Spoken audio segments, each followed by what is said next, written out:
영상 시작에 앞서 이번 영상은 본격 뇌피셜 영상입니다. 소설이라고 생각해 주시면 감사하겠습니다. 기타 법인은 기관 투자가에 포함되지 않는 국내 법인입니다. 금융기업과 비교하여 통상 비금융 기업으로 시장에서는 해석합니다. 기타 법인에는 창업투자회사나 일반 법인이 포함됩니다. 한국은 창업투자회사와 신기술 사업 금융회사를 합쳐서 벤처캐피털이라고 부릅니다. 창업투자회사는 창업을 준비 중이거나 기술력은 뛰어나지만 자본력이 미약한 중소기업의 납입자본금의 50% 범위 내에서 직접 투자하는 투자회사를 말합니다. 투자를 전문적으로 하는 회사이지만 기관으로 분류하지 않고 기타 법인으로 분류합니다. 아마도 그 이유는 기관은 상장된 주식들을 많이 거래하지만 창업투자회사는 창업 초창기 기업들의 주식을 많이 거래하기 때문인 것 같습니다. 기관은 매일매일 주식시장에서 거래를 합니다. 그래서 기관의 매매 동향은 중요하기 때문에 개인, 기관, 외국인으로 나눌 때 기관을 따로 구분해서 집계하는 것입니다. 반면에 창업투자회사는 상장회사를 거래하지 않습니다. 창업 초창기에 비상장회사에게 자본금을 넣고 주식을 받는 직접 투자를 합니다. 그러므로 주식시장에서 의미 있는 매매 동향이 자주 일어나지 않습니다. 창투사의 관심은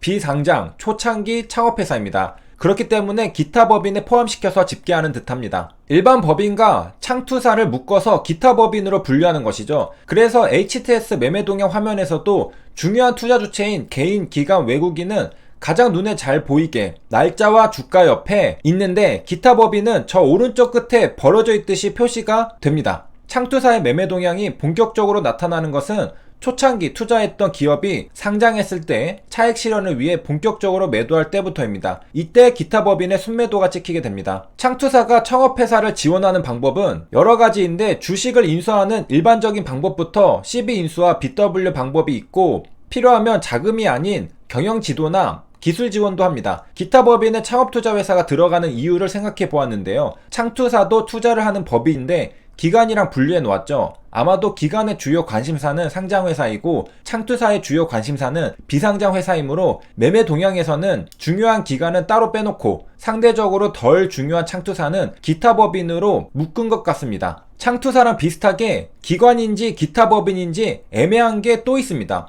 바로 소형투자자문사와 부티크입니다. 2008년 기사를 보면 이 당시에도 기타 법인에 대한 기준은 모호했습니다. 기타 법인은 기관에 포함되지 않는 법인을 말하는 건데 소형투자자문사와 부티크는 기관인가? 기타 법인인가? 증권선물거래소는 소형투자자문사들은 기관으로 분류하는 게 맞다고 합니다. 그러면서도 HTS에서 보이는 실제 투자자별 매매 동향 집계에서 소형투자자문사들이 기관으로 분류되고 있는지에 대해서는 현재 확인 중이라고 했습니다. 확실하지는 않아서 확인하고 있다는 것이죠. 증권가 관계자들은 지금까지 기관으로 분류되지 않는 소형투자자문사의 사모펀드는 기타 법인으로 분류되는 것으로 알고 있었다고 말했습니다. 증권가 관계자들도 소형투자자문사의 사모펀드는 매매 동향에서 기관이 아닌 기타 법인으로 찍히는 걸로 알고 있었다는 겁니다. 2008년 이전까지 기타 법인의 투자 목적은 자사주 매입이 대부분이었다고 합니다. 그리고 일부는 투자 목적에 주식 매입도 포함되었는데 2008년 이후로는 상당한 차이가 드러났습니다. 기타 법인에서 1561억 원을 순매수했는데 자사주 매입 금액은 100억 원 수준에 불과했다는 겁니다. 나머지 1400억 원은 자사주 매입이 아닌 다른 목적이라는 것이죠. 2008년 이전까지는 대부분 기타 법인의 매동은 일반 법인의 자사주 매입이라 오해의 소지가 없었는데 이제 대부분은 기타 법인의 매동은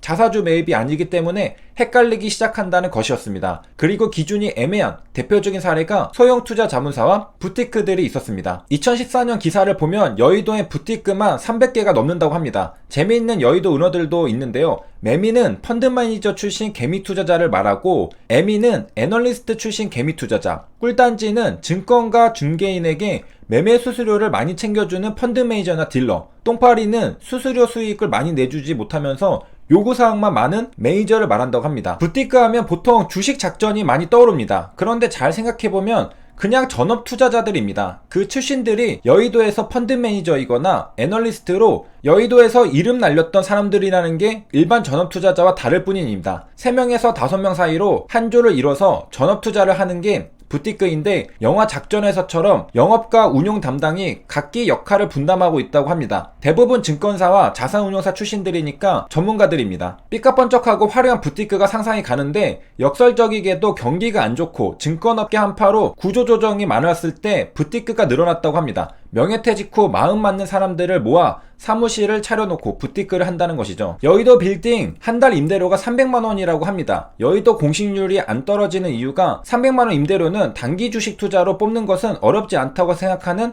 부티크들 덕분이라고 합니다. 실제로 수익이 나야 지속적으로 유지가 된다고 볼 때 성공적인 부티크들이 꽤 있어 보입니다. 부티크들이 과거처럼 돈 많은 전주를 잡아 투자하는 시기는 지났고 상황이 여의치 않다 보니 다들 퇴직금을 모아서 자기 매매로 시작한다고 합니다. 직장 월급 정도를 가져가는 게 목표라고 합니다. 여의도뿐만 아니라 강남에도 부티크가 많다고 하는데 전주들이 많이 거주하기 때문이라고 합니다. 성과보수 시스템은 한 사람에게 50억 원을 받아 20% 수익을 내면 10억 원이 생깁니다. 그 수익금의 10%인 1억 원을 수당으로 가져간다고 하네요. 부티크는 소규모로 시작하는데 성장하면 명망 있는 투자자문사나 운영사로 전환하는 사례도 꽤 나온다고 합니다. 이 부티크들이 기타 법인에 들어갈 수 있다는 겁니다. 그리고 넥스트 사이언스는 급등하고 나서 기타 법인에서 대량 매도가 나왔습니다.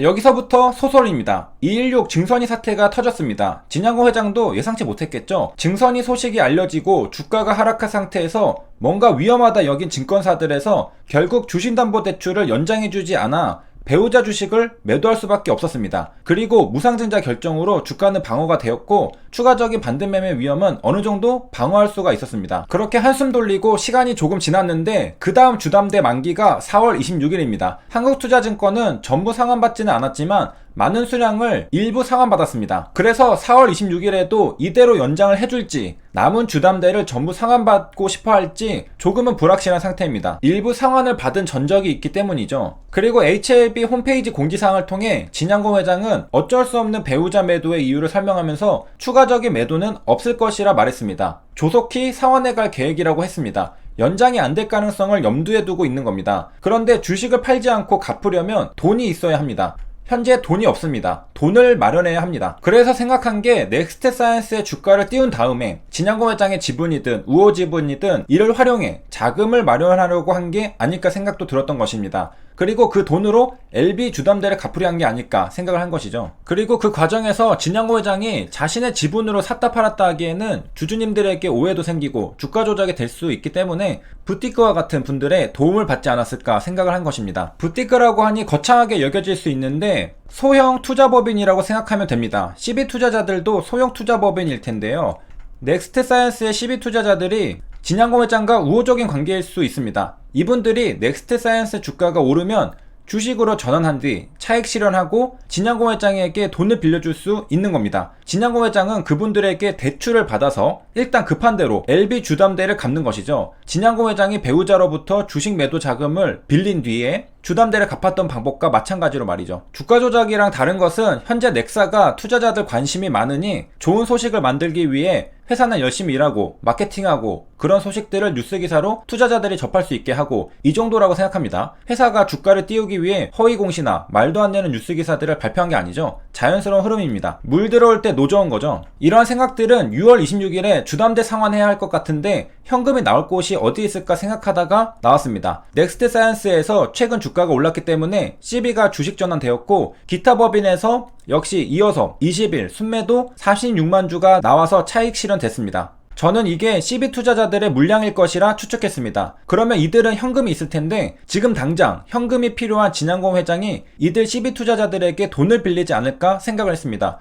물론 은행에서 빌릴 수도 있는데 증권사에서도 지금 주담대를 상환받으려고 했는데 더 보수적인 은행에서 빌리기는 힘들 수도 있다는 생각이 들었고 넥사 주가도 올랐고 기분 좋은 CB 투자자들 중에 우호적인 관계의 분들에게 자금을 빌릴 수 있지 않을까 생각했습니다. 이번 영상은 끼워 맞추기식 저의 억지 추측도 많이 들어가고 논리적 비약도 많아서 그냥 재미있는 소설 정도로만 생각해 주시면 감사하겠습니다. 여기까지 시청해 주셔서 감사합니다.